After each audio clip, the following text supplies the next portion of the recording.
যখন শুরু হয় তখন আসলে দিন গুনতাম না, কিন্তু বইমেলা যখন শেষ হচ্ছে তখন কিন্তু প্রতিটি দিনই আসলে দিন গুনছি, এবং সেই দিন আর মাত্র একদিনে বাকি, আজকের দিনটি শেষ হলে। একেবারেই নীল, একেবারেই শেষ সময়, এবং এবার কিন্তু সত্যি একটু বেশি মন খারাপ লাগছে। হ্যাঁ, কিন্তু তারপরে মুখে হাসি ধরে রেখেছি, কারণ এই প্রাঙ্গণে আসলে আসলে হাসি ছাড়া অন্য কোনো উপায়ই নেই, কারণ মন খারাপের কোনো জায়গাই নেই বইমেলা প্রাঙ্গণে। সবাইকে স্বাগত জানাচ্ছি। আপনারা দেখছেন মিনিস্টার ফ্রিজ বর্ণমালার বইমেলা, এবং আপনাদের সামনে এই মুহূর্তে আছি, আরো আমি একদিন থাকবো। আরো একদিন থাকবো চিরাচরিতভাবে আমরা যে দুজন কথা বলি আপনাদের সাথে, আমি জিনিয়া কবি সূচনা, আর আমার সাথে আছে নীল মাহবুব। শেষ সময় এসে অন্তত তোমার নামটা আমি বলতে পারলাম। হ্যাঁ, এবং তোমার নিজের নাম বলার তোমার এত শখ, এই কারণে আজকে আমি ছাড় দিয়ে দিলাম যে হ্যাঁ, তোমার নিজের নাম তুমি বলো। এবং এই মুহূর্তে তোমার হাতে একটি বই দেখতে পাচ্ছিলাম আমি, একদম আমাদের নিয়ে বইটি, নীল দ্য জার্নালিস্ট, রাশেদ মেহেদীর একটি উপন্যাস এটি। হ্যাঁ, এবং জার্নালিস্টের যেমন কলম, প্রচ্ছদে কলমেরও ছবি আছে, দারুণ। দ্য জার্নালিস্ট, এখানে আসলে কোন বিষয়গুলো অন্তর্ভুক্ত করেছেন আপনি? ধন্যবাদ। আসলে আমি তো প্রায় দীর্ঘ 18 বছর সাংবাদিকতার সঙ্গে আছি। সেই প্রেক্ষিতে বাংলাদেশে যে আপনার সাংবাদিকতার যে পরিপ্রেক্ষিতটা, সাংবাদিকদের দুঃখ কষ্ট থেকে শুরু করে যে রাজনীতি, বিশেষ করে আমি এই উপন্যাসটা হচ্ছে যে 24 ঘন্টার সংবাদভিত্তিক একটি টেলিভিশন চ্যানেলের নিউজ রুমকে কেন্দ্র করে সেখানে যা ঘটে তার সঙ্গে বিস্তৃত প্রেক্ষাপটে বাংলাদেশের সাংবাদিকতা যেভাবে এসছে, যে যেমন আমার উপন্যাসটা শুরু হচ্ছে টেলিভিশন চ্যানেলের হেড অফ নিউজের একটি ভিডিও চিত্র প্রকাশকে কেন্দ্র করে, তারপরে একজন সাংবাদিকের খুন হওয়া, আর একজন সাংবাদিকের কাজে যাওয়া, এবং শেষ পর্যন্ত সেই আসলে তাদেরকে আপোষ করতে বাধ্য হয় না, তিনি বিদ্রোহী থাকেন, বিষয়গুলো সামনে এসেছে। ফলে বাংলাদেশে সাংবাদিকতাকে প্রেক্ষিত করেই প্রথমবারের মতো কোনো উপন্যাস লেখা হয়েছে। আচ্ছা, আমি একটু জানতে চাইবো সূচনা, তিনি বলছিলেন যে সাংবাদিকদের সুখ এবং দুঃখ, সাংবাদিকের সুখ কোনটা এবং দুঃখ কোনটা? সাংবাদিকের সুখ হচ্ছে আপনি যখন আপনার কোনো একটা ভালো খবর নিজের মতো করে প্রকাশ করতে পারেন কোনো রকম সেন্সর ছাড়াই, আর দুঃখটা হচ্ছে যখন আপনি সেই সংবাদটা প্রকাশ করতে পারেন না। এর বাইরে কিন্তু আপনার অনেকগুলো দুঃখ কষ্ট আছে, বেতন থেকে অনেক কিছু হতে পারে, কিন্তু সুখ আর দুঃখের পার্থক্য এখানে আপনি একটি খবর আপনার মতো করে একটি লেখা প্রকাশ করতে পারলেন কিনা, আর একটা হচ্ছে যে আপনি সেটা প্রকাশ করতে পারেননি। এখন এই বইটি প্রকাশ করার পর আপনি সুখে আছেন না দুঃখে আছেন?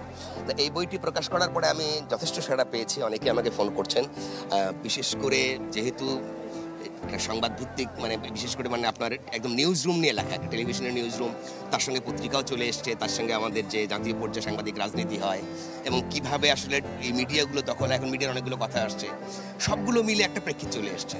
এবং যদিও আমি আসলে দুইটি সাংবাদিক চরিত্র মুখোমুখি দাঁড় করিয়েছি যে একে অপরকে যারা চ্যালেঞ্জ করে, তো সেই ক্ষেত্রে আসলে যারা সাংবাদিক তারা অনেকেই পড়েছেন, আমাকে অনেকেই বলছেন, আমার মেলার প্রথম দিকে এসেছে এবং অনেকগুলো ইতি চলে গেছে। আমার মনে হয় যে যারা সাংবাদিকতার সঙ্গে আছেন তাদের জন্য বইটা অনেক বেশি ইন্টারেস্টিং হবে, আবার যারা সাংবাদিকতা সম্পর্কে জানতে চান বাংলাদেশের প্রেক্ষিতটা, তারা হয়তো এখান থেকে অনেকটা এনলাইটেড হবেন। দারুণ, ধন্যবাদ নীল। এবং তারা কৌতূহলী হয়ে উঠবে পাঠকরা, যে আসলে নিউজ রুমটা কেমন হয়, এটা তো আমরা ছাড়া সেভাবে কেউ যায় না। ধন্যবাদ আপনাকে রাশিদ মেহেদী। ধন্যবাদ, এবং আমার বিশ্বাস যে এখান থেকে অনুপ্রাণিত হয়ে তুমি একদিন আসলে নিউজ রুম নিয়ে লিখবা। নিশ্চয়ই নীল, এবং সেখানে তোমার একটা মূল ভূমিকা থাকবে। নীল, আমাদের সাথে আছে আরো দুজন, এবং আমরা দেখতে পাচ্ছি যে একদম শেষ সময় কিন্তু লেখকরা সবাই আসছেন মেলায়। সাহিত্য নারী কালে কালোত্তরে, ইয়াসমিনারা সাথীর সাহিত্যে নারী।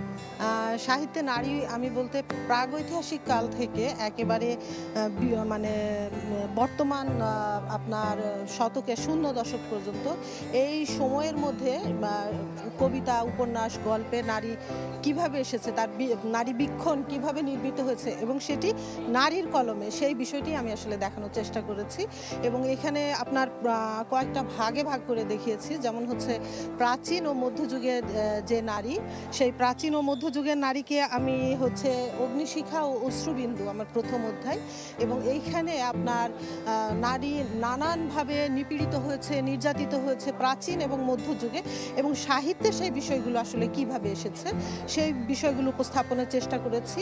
এবং রেনেসাঁসের ফলে মানে নবজাগরণ উত্তর আমাদের ভারতবর্ষে আমাদের সাহিত্যে নারীরা আসলে কিভাবে এসেছে, এবং নবজাগরণের সেই সময়টিতে তো উপন্যাসের উদ্ভব, উপন্যাস সে এবং গল্পে কবিতায় নারীর উপস্থাপনটা কেমন, নারী তার নিজস্ব বয়ানটা আসলে কেমনভাবে বলেছে, সেই কথাগুলোই আসলে এই বইটিতে প্রকাশ করার চেষ্টা করা হয়েছে। এবং আপনার হচ্ছে সাহিত্যে নারীর যে উজ্জীবন, সেই উজ্জীবনটিকে আসলে বহুকৌণিক কোণ থেকে আমি উপস্থাপন করার চেষ্টা করেছি। কবিতার ক্ষেত্রে তার যে প্রতিবাদী ভাবনা, মানে নারীর কলমে নারীর কবিতায় নারীর যে প্রতিবাদী ভাবনা, সেই প্রতিবাদী ভাবনাটি আমি পশ্চিমবঙ্গের কবিতা এবং বাংলাদেশের কবিতা এই দুটো প্রসঙ্গই এনেছি। এবং আপনি মূল কথা সাহিত্যে আসলে নারীরা কতভাবে আসতে পারে সেই বিষয়টি নিয়ে বলা হয়েছে নীল এই বইটিতে। এবং আমার হাতে একটি বই আছে সূচনা, এটির নাম হচ্ছে শর্তহীন বোঝাপড়া, শিরিনা বিথি। এবং এটি আপনার প্রথম বই, প্রচ্ছদটি দারুণ এবং নামটিও আসলে সুন্দর এবং কবিতার বই। প্রথম বই প্রকাশের আনন্দটা আসলে কেমন? এটি অন্যরকম একটা অনুভূতি, আসলে প্রথম সন্তান প্রসবের মতোই অনেকটা। আর এইটি আমার একক প্রথম কাব্যগ্রন্থ। এর আগে আমার কিন্তু আরও 3টি গ্রন্থ আছে, দুটি সংকলিত কবিতার আর একটি হচ্ছে ছোট গল্পের। সেই অর্থে এটি চতুর্থ বই, কিন্তু একক কাব্যগ্রন্থ তো একক কোনো কিছু সৃষ্টির মধ্যে তো আনন্দ আসলে ভিন্ন রকম। তো সেই ভালো লাগা থেকে বলতে পারি যে ভালো লাগাটা ভীষণ মাত্রায় ছুঁয়ে যাচ্ছে। আচ্ছা, যে বোঝাপড়া শর্তহীন, ভালোবাসা, বন্ধুত্ব, যে কোনো সম্পর্কে যদি আসলে শর্ত জুড়ে দেওয়া হয়, সে শর্তের ভেতরে থেকে কিন্তু সেই সম্পর্কটাকে যত্ন করা যায় না, বেশি দূর টেনে নেওয়া যায় না। আমি মনে করি শর্তহীন ভালোবাসা, শর্তহীন বোঝাপড়ার ভেতর দিয়ে আমাদের সম্পর্কগুলোকে আমরা যত্ন করতে পারি, লালন করতে পারি, এমনকি ধারণ করতে পারি। নিশ্চয়ই এই যে শর্তহীন বোঝাপড়া যে পাঠকরা আসলে পড়বে, তাদের ভালোবাসা কিংবা বন্ধুত্ব আসলে শর্তহীন হয়ে উঠুক, এটা আমরা চাই। ধন্যবাদ আপনাকে। শিল্পতে পাওয়া যাচ্ছে 346 থেকে 349 নম্বর স্টলে, আর এটির প্রচ্ছদ করেছেন মোবাশ্বির মজুমদার। ধন্যবাদ। ধন্যবাদ আপনাকে।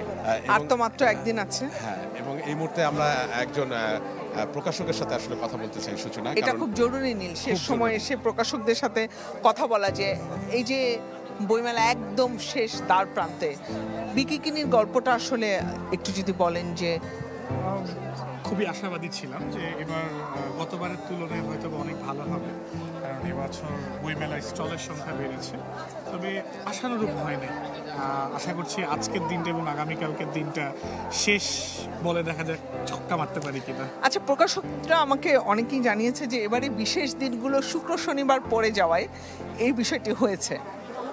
হ্যাঁ, এই ব্যাপারটা আসলেই সত্যি যে প্রত্যেক বছর বইমেলায় যেটা হয় যে আমরা প্রত্যেক শুক্র শনিবারের বাইরেও 14ই ফেব্রুয়ারি বা দেখা যাচ্ছে যে 21শে ফেব্রুয়ারি এই দিনগুলোতে আমাদের বাড়তি একটা ছুটির দিন পাই, যেটা এই বছর হয় না। এবং এই যে আশানুরূপ সেল না হওয়ার কারণে এটা একটা। আচ্ছা, এবং আমাদের সাথে আছে কিন্তু সতীর্থ প্রকাশনের প্রকাশক, এবং সতীর্থর কিছু বই আমরা আসলে দেখতে চাই, এবং তাদের বইয়ের যে প্রচ্ছদ এবং তাদের বইয়ের যে ভিতরের ইলাস্ট্রেশন এবং বইয়ের যে আসলে সাইজটা, আমি কাঠামোটা আসলে বলি, সেই কাঠামোটাও কিন্তু দারুণ। এবং একটু জানতে চাই যে সতীর্থ প্রকাশনী আসলে কি ধরনের বই ছাপতে ভালোবাসে, তাদের বিষয়বস্তুগুলো কিভাবে তারা বাছাই করে। আমাদের সতীর্থ প্রকাশনা মূলত রাজশাহী থেকে অপারেটেড হয়। আমাদের প্রকাশনী সম্পূর্ণ কাজ সব কিছু রাজশাহীতে। তো আমরা প্রথম থেকে আমাদের ইচ্ছা ছিল যে আমরা ঢাকা কেন্দ্রিক না হয়ে রাজশাহী থেকে কাজ করব। তো সেই সুবাদে আর কি কাজ করা, এবং আমাদের প্রথম টার্গেটই থাকে যেই লেখকদের গল্পগুলো স্টোরি টেলিংটা ভালো, লেখকের প্লটে দুর্বলতা থাকতে পারে, লেখনী শৈলীতে দুর্বলতা থাকতে পারে, কিন্তু তার গল্প বলার ঢংটা যেন হচ্ছে যে গল্প শোনানোর মতো হয়, সেই জায়গাগুলোকে কেন্দ্র করেই মূলত আমরা বই প্রকাশ করি। এবং এখন পর্যন্ত সতীর্থের 106টা বই প্রকাশ হয়েছে, তার মধ্যে বেশিরভাগ বলতে প্রায় 80-90টা বই হচ্ছে যে তরুণ এবং নতুন লেখকদের। এই যে এখানে যে বইগুলো দেখলেন যে বিভূতিভূষণের, এটা আমরা সম্প্রতি করেছি। মানে আমাদের এখন পর্যন্ত প্রকাশিত মৌলিক বই বা নতুন লেখকদের বইয়ের সংখ্যা 78টা। আচ্ছা, এবং সেই বইগুলো পাঠক কতটা ভালোবাসছে?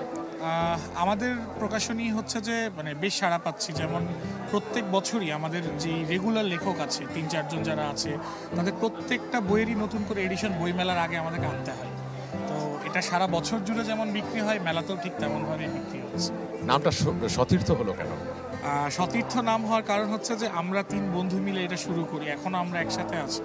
আমরা যখন একদম বেবি নার্সারিতে পড়ছি আমরা 3 জন একসাথে পড়াশোনা শুরু করছি, স্টিল নাও আমরা একসাথে আছি, একসাথে এই কাজটা করতেছি। আজকে আরেকজন আছে আমাদের সাথে, বাট আরেকজন ধারাচ্ছে এটা দেখতেছে। আমরা 3 জন মিলে এটা চালাই, এই কারণে এটার নাম সতীর্থ দেওয়া হয়েছে। এবং এটার নামটা দিয়েছিলেন আমাদের শ্রদ্ধেয় আব্দুর রব সিদ্দিকী স্যার, ওনার সরাসরি ছাত্র ছিলাম আমরা। তো উনি বলছিল যে তোরা 3 ফ্রেন্ড যখন এটা শুরু করছিস এটার নামটা সতীর্থই থাকে। দারুণ দারুণ। এবং আমরা চাই যে সতীর্থ আসলে পাঠকের হৃদয় গভীরে ঢুকে যাক এবং দারুণ দারুণ সব বই বের করুন। এবং শর্তহীন বোঝাপড়ায় তারা এভাবে চলুক। অনেক ধন্যবাদ। পাঠকদের সকলের উদ্দেশ্যে এটুকুই বলবো যে বইয়ের সাথে বন্ধুত্বটা তৈরি হোক। আমরা আসলে এই যে গল্প করছিলাম এবং কত গল্প এখানে আসে, দেখো এই যে 3 বন্ধু মিলে একদম ছোটবেলার 3 বন্ধু, এবং নামটা কি সুন্দর নীল, সতীর্থ, মানে আজীবন কিন্তু বন্ধুত্বটা এই নামের কারণেও টিকে থাকবে না, টিকে থাকবে। এবং এই 3 বন্ধু মিলে বইয়ের প্রতি যে ভালোবাসাটা, সেই ভালোবাসাটা কিন্তু তাদেরকে এই বড়বেলাতেও যুক্ত করে রেখেছে। একেবারে। এবং সেখানেও কিন্তু তাদের শর্তহীন বোঝাপড়াটা আছে, নাহলে এত বছর ধরেও কিন্তু একটি প্রতিষ্ঠান আসলে চলতে পারে এভাবে চলতে পারে না।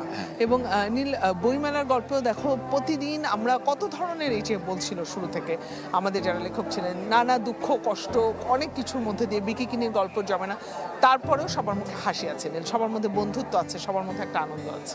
এবং আমরা এই মুহূর্তে যে জায়গাটিতে, বইমেলা প্রাঙ্গণের যে জায়গাটিতে দাঁড়িয়ে আছি, একটু চারপাশটাও যদি আমরা দেখাই, প্রত্যেকটি প্যাভিলিয়ন কিংবা স্টলের সামনে কিন্তু ভিড় আছে। বেশ ভিড়। এবং যে ভিড়টা থেকে কেউ বেরিয়ে আসছে, সে কিন্তু খালি হাতে বেরিয়ে আসছে না। বইয়ের থলে আছে সবার হাতে। এবং নীল, শেষ সময় আমার যেটা মনে হয় যাদের বই পাঠক প্রিয়তা পায় সেই লেখকরা কিন্তু বিভিন্ন প্রকাশনীতে আসেন, তারা অটোগ্রাফ দিতে থাকেন, সে কারণে শেষ দিকে পাঠকের সংখ্যাও কিন্তু বেড়ে যায়নি। প্রকৃত পাঠক যারা, তারা প্রিয় লেখকের বই নেবে সে কারণে আসছে। এবং শেষের দিকে আমি দেখেছি যে আমরা যারা বলি যে যারা জনপ্রিয় লেখক আছে, তারা প্রত্যেকে যার প্রকাশনীতে এসে কিন্তু বসে এবং অটোগ্রাফ দিতে থাকে। দারুণ। এবং সেই গল্প তো চলতেই থাকবে আরও একদিন। এবং যারা এখনো আসেননি, আমরা চাই বইমেলা প্রাঙ্গণে আসুন, বইকে ভালোবাসুন। ভালো থাকবেন।